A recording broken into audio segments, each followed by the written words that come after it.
I'm Megan Auman from Crafting an MBA, and today I want to share with you 5 reasons why you should consider creating a video blog instead of a regular blog. If you're like most makers I know, you understand that having a blog is an important part of your marketing strategy. But if you're also like most makers I know, the blog is probably the first thing that falls to the wayside when you get busy. It can sometimes be really difficult to come up with those written blog posts. So if you're struggling with writing your blog, now is a great time to consider creating a video blog instead. So why should you consider creating a video blog? First, it doesn't take any more time. One of the common misconceptions about video blogging is that it takes longer to produce than a regular blog post. But the truth is, once you get your setup figured out, you can actually create a video blog post in the same amount of time it might take you to think of, write, and research a regular blog post. And when it comes to your setup, you don't even have to go super fancy. The very first video blog posts I created for Crafting an MBA were simply shot with the camera in my laptop.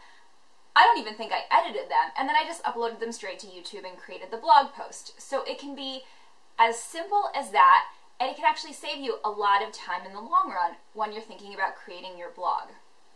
The second reason that you should consider a video blog instead of a regular blog is that people are more forgiving of spoken language than they are of written language. As you notice, I've slipped up a couple times here, and you probably aren't going to hold it against me.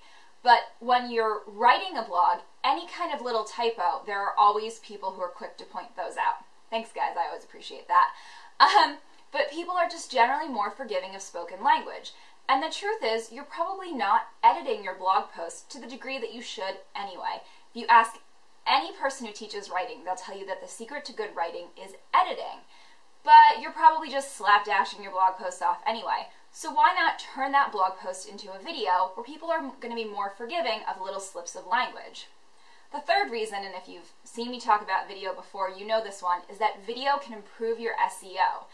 Anytime that you're creating video content and uploading it to YouTube, that's a double bonus for your SEO, because not only do you have the blog post itself, but now you have the video on YouTube that Google likes to index. So the more video content you create, the more it can help your SEO.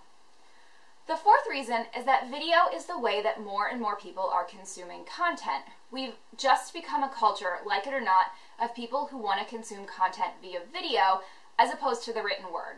I know it makes me a little sad too. I love the written word. But you also have to think about how people are consuming content online, not just online, but on their iPads, on their mobile devices. More and more people are choosing to consume their content via video. So if you're creating more video posts, you're putting content out in a way that people want to view it. And then the last thing about video blogging is that it lets your personality come through. It can take years of writing to really develop a very clear, strong voice and to really get people to see your personality. But the minute you hop on camera, it's pretty clear who you are, what you're about, what your personality is. And letting your personality shine through is a great way to engage with your customers and your potential customers. So that's 5 reasons why you should be creating a video blog instead of a regular blog. Now, when you're thinking about creating your video blog, I'm going to give you 2 simple keys to success. The first one is that you should be creating videos about topics that your audience wants to hear about. Now, if you're like most people, you probably don't care about what somebody else's day looks like. So think about topics that are of interest to your readers. Maybe it's fashion, maybe it's home decor, maybe it's lifestyle. It might just be behind the scenes or sneak peeks of what you're doing in the studio, but think about what's going to be interesting to your target audience. The second thing is that you want to keep your video blog posts short, 3 to 5 minutes max. If we learned anything about people these days, is that our attention spans are super short. In fact, you're probably already getting bored with this video. So keep that in mind as you're creating your videos. If you feel like you have enough content to make a 10 or 15-minute video, break that up into a couple of days segments, and that gives you more content to post and share. Alright, well that's it for today. Again, I want to keep it short, I don't want to bore you for forever.